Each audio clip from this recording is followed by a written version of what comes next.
नमस्कार दोस्तों, स्वागत है आपका न्यू डिस्कशन में। आइए डिस्कस करते हैं आज का करंट अफेयर्स। यदि आपको चाहिए पीडीएफ तो आप टेलीग्राम पर जाइए, वहां पर सर्च कर लीजिए सिविल एलायंस, उसे ज्वाइन कर लीजिए या फिर डिस्क्रिप्शन बॉक्स में लिंक दे दूंगा, वहां से आप इसे डाउनलोड कर सकते हैं। आज की न्यूज़ देखेंगे, नमामि गंगे कार्यक्रम के बारे में जानेंगे, चर्चा में किए हुए हैं। प्लस उसके बाद देखेंगे कि दुनिया में कौन सी कंट्री सबसे ज़्यादा चावल का निर्यात करती है और उत्पादन करती है, उसके बारे में जानेंगे। एक क्रेटर है जिसका नाम है बटागाइकर क्रेटर्स, ये दुनिया का सबसे बड़ा क्रेटर है, इसके बारे में जानेंगे। और गल्फ स्ट्रीम जो जलधारा है, इसका पतन हो रहा है, इसके बारे में भी जानेंगे। तो आइए स्टार्ट करते हैं। तो बने रहिए वीडियो के लास्ट तक। जो लोग चैनल पर नए हैं प्लीज़ चैनल को सब्सक्राइब जरूर कीजिएगा, लाइक और शेयर भी करते रहिए। तो आइए स्टार्ट करते हैं। पहली न्यूज़ नमामि गंगे कार्यक्रम के बारे में दिया है, तो चर्चा में क्यों, इसके बारे में जानेंगे। हाल ही में सरकार ने कहा है कि नमामि गंगे कार्यक्रम के तहत अब 250 परियोजनाएं पूरी हो चुकी है। तो नमामि गंगे कार्यक्रम के बारे में जानेंगे। सबसे पहले तो इसे 2014 में लॉन्च किया गया था। मंत्रालय कौन था जिसके द्वारा लॉन्च किया गया था? जल शक्ति मंत्रालय था। इसका उद्देश्य क्या है? जो राष्ट्रीय नदी गंगा नदी को राष्ट्रीय नदी घोषित किया गया है, ध्यान रखिएगा।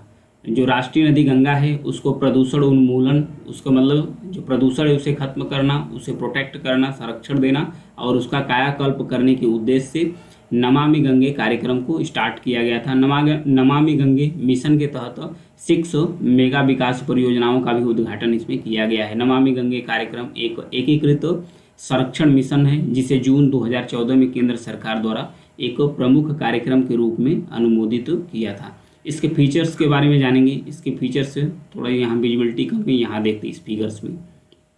यहाँ पर देखिए इसके क्या फीचर्स या क्या क्वालिटी, इसकी विशेषताओं के बारे में जानेंगे कि कौन कौन सी विशेषताओं के साथ नमामि गंगे कार्यक्रम को स्टार्ट किया गया है। सबसे पहले तो जो सीवेज ट्रीटमेंट इंफ्रास्ट्रक्चर्स, एक ऐसा बुनियादी ढांचा बनाया जाएगा जो नाले और नदियों के जो नालों के गंदे पानी नदियों में जाते हैं, पहले तो उसे अच्छे तरीके से फिल्टर किया जाएगा। तो अधिक से अधिक जो सीवेज ट्रीटमेंट प्लांट है उसे स्टैब्लिश किया जाएगा। प्लस उसके बाद रिवर फ्रंट डेवलपमेंट किया जाएगा, तो कि जो गंदगी है नाला की जो साफ सफाई है उसे मेंटेन करके रखे। प्लस उसके साथ साथ जो बायोडाइवर्सिटी है उसे मेंटेन किया जाएगा, मतलब अधिक से अधिक जो जलीय जीव है, मछली वगैरह जो भी है, इस नदी के अंदर संरक्षित किए जाएंगे।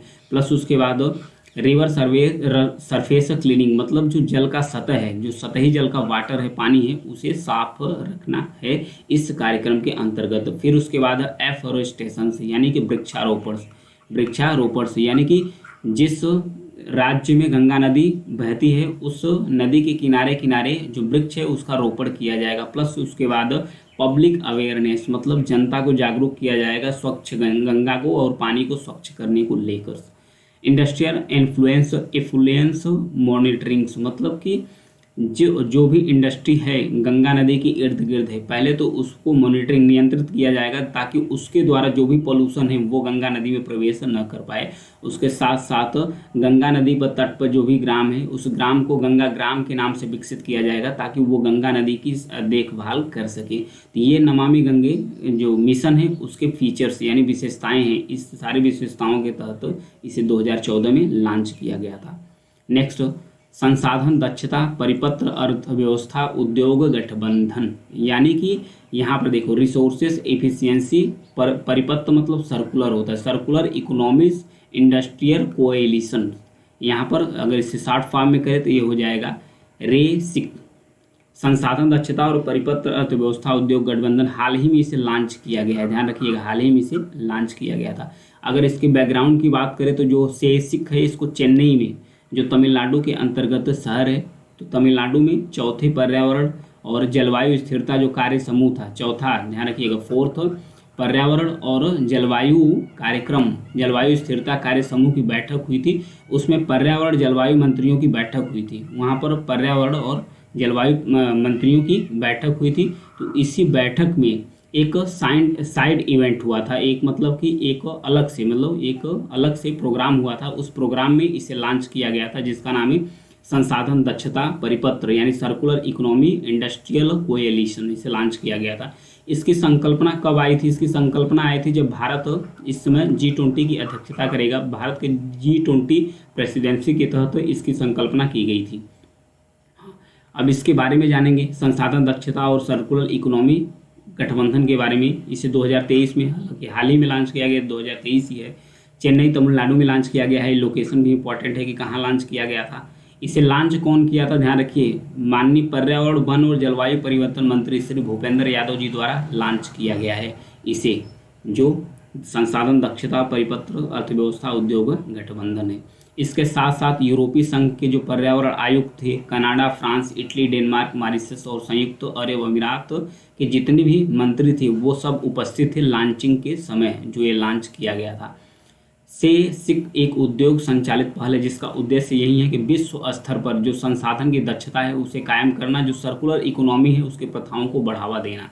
तो सर्कुलर इकोनॉमिक्स मतलब कहते हैं चक्रीय अर्थव्यवस्था। ये सर्कुलर इकोनॉमी होती क्या है उसके बारे में जानेंगे, प्लस संसाधन दक्षता क्या है ये शब्द को भी समझते हैं। संसाधन मतलब ये कोई भी रिसोर्सेज, चाहे वाटर हो चाहे कोई भी हो, आपका जो वन संसाधन या किसी प्रकार का संसाधन हो, उसे आप इस प्रकार से यूज करते हैं कि उसका मिसयूज न हो, ऐसा यूज कि उसका मिसयूज ना हो, वो नुकसान उसका न जाए, तो उसे कहते हैं कि इसे आप किसी भी संसाधन को दक्ष तरीके से यूज कर पा रहे हैं। सर्कुलर इकोनॉमिक्स क्या होता है, इसमें उत्पादन उपभोग का एक मॉडल होता है, इसमें प्रोडक्शन और उपभोग का एक मॉडल होता है। मतलब एक तरफ से उत्पादन प्रोडक्शन करते हैं, एक तरफ से उपभोग होता चला जाता है। प्लस उसके बाद जैसे कि इसमें एक एग्जाम्पल के माध्यम से समझेंगे, जैसे पट्टे पर देना, कोई भी भूमि है उसे पट्टे पर देना, प्लस उसका पुनः उपयोग करना, प्लस उसके बाद जो प्रोडक्ट उपभोक्ताओं द्वारा यूज कर लिया जाता है उसको फिर से ले जाते हैं, फिर से उसको संसाधित करके फिर से उसका प्रोडक्शन करते हैं, फिर उपभोक्ता यूज करते हैं, प्लस उसको बाद फिर से उसे कलेक्ट किया जाता है, फिर से उसे संसाधित किया जाता है, प्लस उसके बाद अब फिर से उसे प्रोडक्शन की तरफ ले जाया जाता है। यानी कि मतलब कि हर चरण में इसमें पैसा खर्च होता है और हर जो संसाधित करने वाले को भी पैसा मिलता है, प्रोडक्शन वाले को भी, उपभोगकर्ता जो उपभोग करने के बाद बेचता है उसे भी इस पैसा मिलता है। मतलब कि ये इकोनॉमी, सर्कुलर इकोनॉमिक्स, जो भी प्रोडक्शन होता है वो घूम फिर कर फिर प्रोडक्शन के लिए आ जाए, तो ये होता है सर्कुलर इकोनॉमिक्स। आगे बढ़ते हैं, गल्फ स्ट्रीम के बारे में दिया है, तो गल्फ स्ट्रीम चर्चा में की हुई, इसके बारे में जानेंगे। हाल ही में एक अध्ययन हुआ है, अध्ययन में एक चेतावनी दी गई है कि जो गर्म समुद्री धारा है जिसको कहते हैं गल्फ स्ट्रीम, इसमें कई धाराओं का समूह है, इसलिए इसे गल्फ स्ट्रीम बोलते हैं। 2025 के बताया जा रहा है कि 2025 की शुरुआत में यह ध्वस्त हो सकती है, मतलब धीरे धीरे ये पतन की तरफ अग्रसर है। पृष्ठभूमि, इसके बैकग्राउंड के बारे में जानेंगे। एक कोपेनहेगन विश्वविद्यालय है, उसमें एक अध्ययन में कहा गया है कि जो Atlantic meridian over time circulation है उसके संभावित पतन की चेतावनी दी गई है। क्या बताया गया है इसमें, अटलांटिक मेरिडियन ओवरटर्निंग सर्कुलेशंस। ये है क्या, मतलब कि जो अटलांटिक महासागर में जो धाराएं बहती है एक दिशा से दूसरे दिशा की तरफ बहती है, प्लस उसके बाद उस दिशा से घूमते हुए फिर वापस जहाँ आती है वहाँ वापस उसमें मिल जाती है, तो इसे बोलते हैं अटलांटिक मेरिडियन ओवरटर्निंग सर्कुलेशंस। तो इसमें बताया गया है कि यह चक्री समुद्री धाराओं की एक बड़ी प्रणाली है, सिस्टम है। चक्री मतलब कि घूम फिर के फिर जहाँ से उठती वहाँ तक आ जाए। उत्तर और दक्षिण बीच के पानी का संचार करती है। उत्तर और दक्षिण मतलब कि जो उत्तर है और दक्षिण इसके बीच का जो वाटर होता है इसका संचार करती है, मतलब एक तरफ से जाती है एक तरफ से आती है, तो उसका सर्कुलेशन बना रहता है। यह पृथ्वी की चारों ओर गर्मी के पुनर्वितरण और वैश्विक जलवायु पैटर्न को रेगुलेट करती है, विनियमित करने का महत्वपूर्ण भूमिका निभाती है जो गल्फ स्ट्रीम है। तो आइए जानते हैं गल्फ स्ट्रीम के बारे में।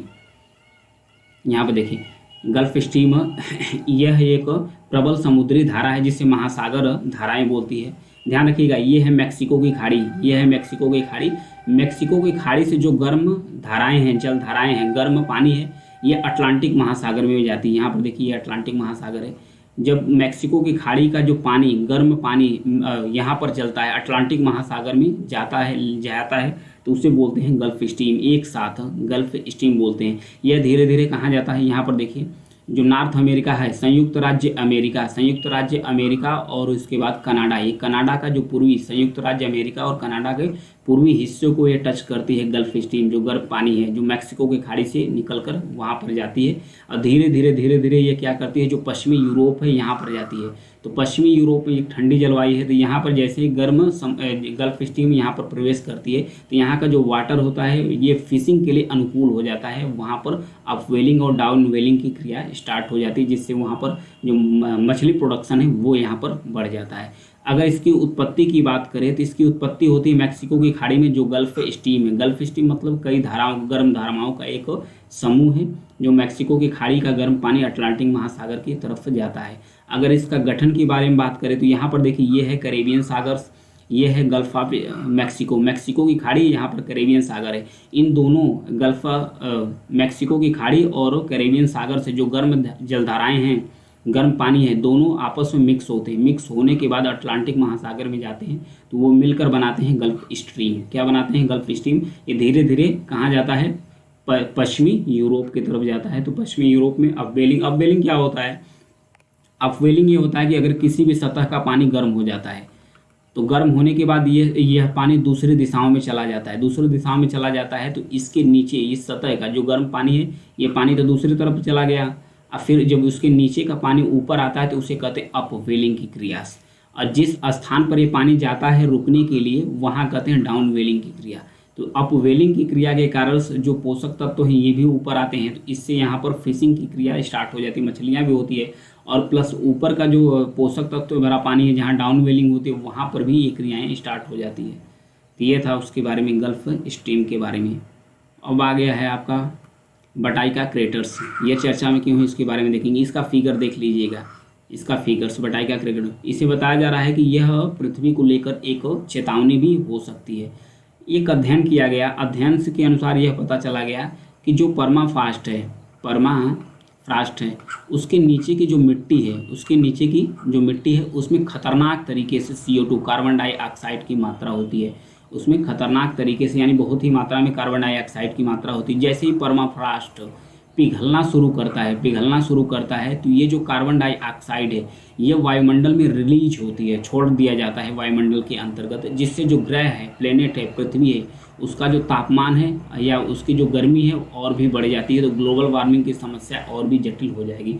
परमाफ्रॉस्ट क्या होता है?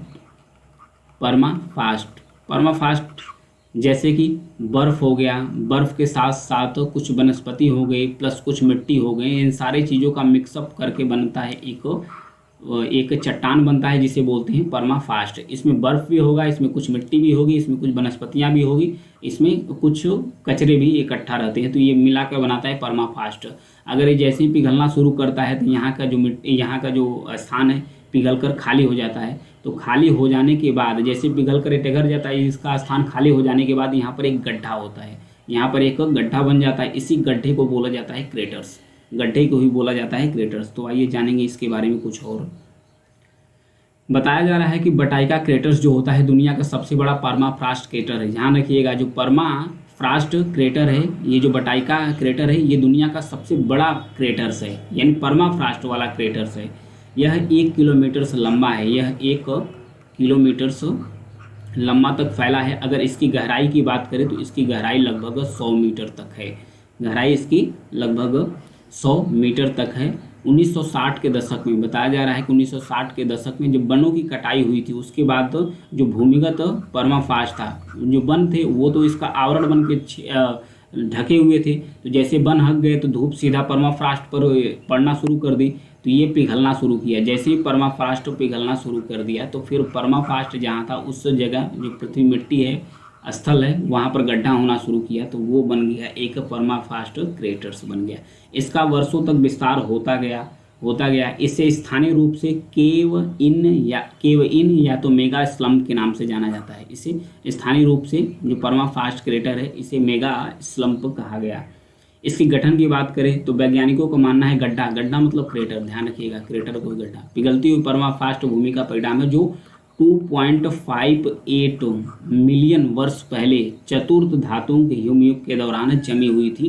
जिसको बताया जा रहा है परमाफ्रॉस्ट क्रेटर्स, जो बटाइका क्रेटर्स है। ये रूस का जो एक गणराज्य है जिसको सखाइन गणराज्य या सखा गणराज्य बोलते हैं, स्थानीय लोग इसे अंडर वर्ल्ड प्रवेश द्वार कहते हैं। ध्यान रखिएगा, जो सखाइन गणराज्य है इसे रूस के लोग या स्थानीय लोग इसे अंडरवर्ल्ड यानी दुनिया का प्रवेश द्वार भी कहते हैं। यह शब्द क्रेटर की विशालता और यह तथ्य को भी दर्शाता है कि पृथ्वी के अतीत के झलक पेश करता हुआ प्रतीत हो रहा है कि पृथ्वी का झलक पृथ्वी इसी प्रकार से होगी अगर ऐसे ही सब कुछ चलता रहा तो। आगे बढ़ेंगे। भारत द्वारा चावल निर्यात पर प्रतिबंध लगा दिया गया है। तो प्रतिबंध लगाने के बाद जो IMF यानी इंटरनेशनल मॉनेटरी फंड के मुख्य अर्थशास्त्री, जिनका नाम है पियरे ओलिवियर्स गौरीचंस, इन्होंने कहा कि अगर चावल के निर्यात को प्रतिबंधित करने का जो भारत का निर्णय है, ये खाद्य मूल्य मुद्रास्फीति यानी कि जो खाने पीने की जो सामान है, खाद्य अनाज है, उसकी जो महंगाई है और भी बढ़ जाएगी। और इसे उन्होंने कहा कि ये महंगाई को और भी बढ़ा देगी। इसे भारत सरकार को पलटने की ज़रूरत है। मतलब जो निर्णय लिया है भारत सरकार द्वारा, इसे पलटने की आवश्यकता है। इससे पहले भारत ने घरेलू बाजार में उचित कीमतों पर पर्याप्त उपलब्धता सुनिश्चित करने के लिए गैर बासमती जो सफ़ेद चावल होते हैं, गैर बासमती जो सफ़ेद चावल होते हैं, उसका जो निर्यात है यानी एक्सपोर्ट है, उस पर प्रतिबंध लागू कर दिया था। इसका उद्देश्य क्या है? प्रतिबंध का उद्देश्य क्या है? भारत का प्रतिबंध का उद्देश्य यही है कि ध्यान रखिएगा, इथेनॉल मिश्रण कार्यक्रम का समर्थन करना। इथेनॉल मिश्रण कार्यक्रम का समर्थन करना। एथेनॉल मतलब जो एथेनॉल चावल से, ध्यान रखिएगा, जो चावल होता है, राइस होता है, इससे एथेनॉल बनता है। मक्के से एथेनॉल बनता है। जो सड़े अनाज होते हैं उससे एथेनॉल से बनता है। इस एथेनॉल का मिश्रण किया जा रहा है पेट्रोल में। जो पेट्रोल और डीजल के जो दाम बढ़ रहे हैं, उस दाम को कम करने के लिए एथेनॉल को मिक्स करके पेट्रोल और डीजल को बनाया जा रहा है, ताकि जो पेट्रोल और डीजल के दाम भारत के अंतर्गत जो बढ़ रहे हैं उसे कम किया जा सके। तो पेट्रोल के दाम को कम करने के लिए भारत ने चावल का जो एक्सपोर्ट है उसे कम करना यानी प्रतिबंधित करना धीरे धीरे शुरू कर दिया है। उसके साथ साथ जो घरेलू पशुओं के लिए चारा के लिए इस्तेमाल किया जाता है चावल, जैसे पोल्ट्री फार्म हो गया, तो उसमें चावल के छोटे छोटे जो दाना होते हैं वो इसका इस्तेमाल करते हैं। तो भारत में जो पशुपालन और पोल्ट्री क्षेत्र है उसको लाभ पहुंचाने के लिए भी भारत ने जो एक्सपोर्ट है, निर्यात है, उसे बैन कर दिया है।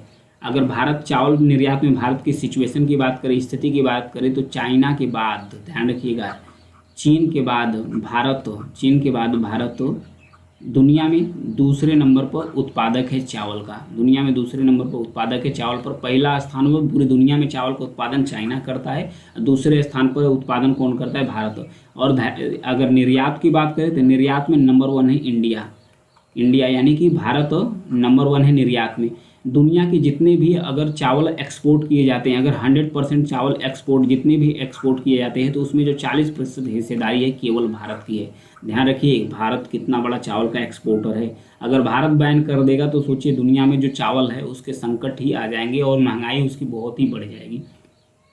निर्यात होने वाले भारत के जो कुल चावल है उसमें से जो गैर बासमती सफ़ेद चावल है उसकी हिस्सेदारी 25% है। यानी भारत जितना भी पूरी दुनिया में चावल एक्सपोर्ट करता है, पूरी दुनिया का 40% चावल एक्सपोर्ट भारत द्वारा ही किया जाता है। उसमें से 25% चावल है, किसका चावल है? सफ़ेद गैर बासमती चावल है। उसके बाद जो 15% बचा वो बासमती चावल का एक्सपोर्ट करता है भारत। तो ये था। और आइए इसके बारे में कुछ जानेंगे। प्रभाव क्या होगा अगर भारत प्रतिबंध करता है? तो चावल की जो कीमत है 10 से 15% तक बढ़ जाएगी। चावल की कीमत जो पूरी दुनिया में है 10 से 15% तक बढ़ जाएगी। IMF इंटरनेशनल मॉनेटरी फंड का ये फॉरकास्ट है, मतलब उन्होंने भविष्यवाणी की है। एशिया और उप सहारा की जो अफ्रीका देश है वो चावल के प्रमुख आपूर्तिकर्ता के रूप में भारत को ही देखते हैं, भारत की तरफ ही देखते हैं, यानी भारत पर ही निर्भर है। अगर भारत ने एक्सपोर्ट को बंद कर दिया तो उनकी तरफ जो एशिया और उप सहारा रीजन है अफ्रीका का, वहाँ पर जो खाद्यान्न संकट आ जाएगा, वहाँ पर चावल की जो कीमत है काफ़ी बढ़ जाएगी। और क्लाइमेट की बात करें चावल के, तो उसके बारे में बात करते हैं। टेम्परेचर्स, चावल यानी कि पैडी यानी कि धान, इसको उत्पादन करने के लिए कितने डिग्री टेम्परेचर की आवश्यकता पड़ती है? 22 से 32 डिग्री टेम्परेचर की आवश्यकता पड़ती है चावल को उगाने के लिए। जिस रीजन में ये टेम्परेचर है और हाई ह्यूमिडिटी, आर्द्रता एकदम उच्च होनी चाहिए, वहाँ चावल होगा। अगर इसके लिए वर्षा की मात्रा की बात करें तो 150 से 300 सेंटीमीटर वर्षा की आवश्यकता पड़ती है। 300 सेंटीमीटर वर्षा की आवश्यकता पड़ती है। अगर सॉयल मिट्टी की बात करें तो चिकनी दोमट हो गई और दोमट मिट्टी हो गई, ये पर्याप्त, यानी कि यह उपयुक्त होती है मिट्टी धान उगाने के लिए। टॉप राइस प्रोड्यूसिंग स्टेट के बारे में भारत के अंदर बात करें तो भारत में सबसे ज़्यादा जो चावल का उत्पादन करता है वेस्ट बंगाल यानी पश्चिम बंगाल है। ध्यान रखिएगा, नंबर 1 है। दूसरे स्थान पर पंजाब है और तीसरे स्थान पर यूपी है। चौथे स्थान पर अरुणाचल प्रदेश है और 5वें स्थान पर बिहार है। ध्यान रखिएगा, पश्चिम बंगाल नंबर 1 है, फिर पंजाब दूसरा, फिर यूपी का स्थान तीसरा है चावल प्रोडक्शन में, धान उत्पादन में। दो दो तीन फसल मतलब पेड़ी धान की प्रजातियां हैं, जैसे औंस हो गया, अमन हो गया, बोरो, ये तीन प्रजातियां ऐसी हैं जो असम, वेस्ट बंगाल एंड उड़ीसा में होती है। ये पूरे साल तक इसकी रोपाई और कटाई करते रहते हैं लोग। India leading export of basmati rice to global market and account for 2/3 of supply. भारत ने जो बासमती चावल है, दुनिया में जितना भी दुनिया में बासमती चावल का निर्यात किया जाता है, भारत 2/3 जो चावल है उसके लिए भारत ही जिम्मेदार है, भारत ही सप्लाई करता है। पूरी दुनिया में जितने भी बासमती चावल एक्सपोर्ट किए जाते हैं, निर्यात किए जाते हैं, उसका जो 2/3 हिस्सा है वो भारत के द्वारा ही निर्यात किया जाता है। 2021-22 की बात करें राइस, बासमती राइस के एक्सपोर्ट की, तो कहाँ कहाँ भारत द्वारा किया गया था। ईरान, सऊदी अरेबिया, अरब, इराक, यूनाइटेड अरब अमीरात प्लस यूएसए और येमेन रिपब्लिक, यहाँ पर भारत ने सबसे ज़्यादा एक्सपोर्ट किया था। मेजर डेस्टिनेशन, गंतव्य स्थान है जहाँ पर भारत इतना ज़्यादा प्रोडक्शन करता है। और भी कुछ देखते हैं। यहाँ पर देखिए भारत के अंतर्गत कहाँ पर बासमती चावल उत्पादन होता है अधिक से अधिक। जम्मू कश्मीर, हिमाचल प्रदेश, पंजाब, हरियाणा, उत्तराखंड, उत्तर प्रदेश, ये है major basmati rice producing state. यहाँ पर अधिक से अधिक इसका प्रोडक्शन होता है। अगर पूरी दुनिया में बात करें तो नंबर 1 पे सबसे ज़्यादा चावल उत्पादन चाइना करता है, दूसरे स्थान पर इंडिया का स्थान आता है और तीसरे चौथे पर यहीं पे इंडोनेशिया, मलेशिया का स्थान आता है। ये क्रम है इसका, तो याद रखिएगा। वर्ल्ड में तो 2 ही क्रम है, फर्स्ट सेकंड, फिर उसके बाद अगर भारत की बात करें तो स्टेट वाइज से याद रख लीजिएगा, वेस्ट बंगाल, पंजाब, उत्तर प्रदेश, उसके बाद हैं सब। तो आज के लिए इतना ही है। जानकारी पसंद आए तो चैनल को सब्सक्राइब जरूर कीजिएगा, लाइक और शेयर भी करते रहिए। Thank you.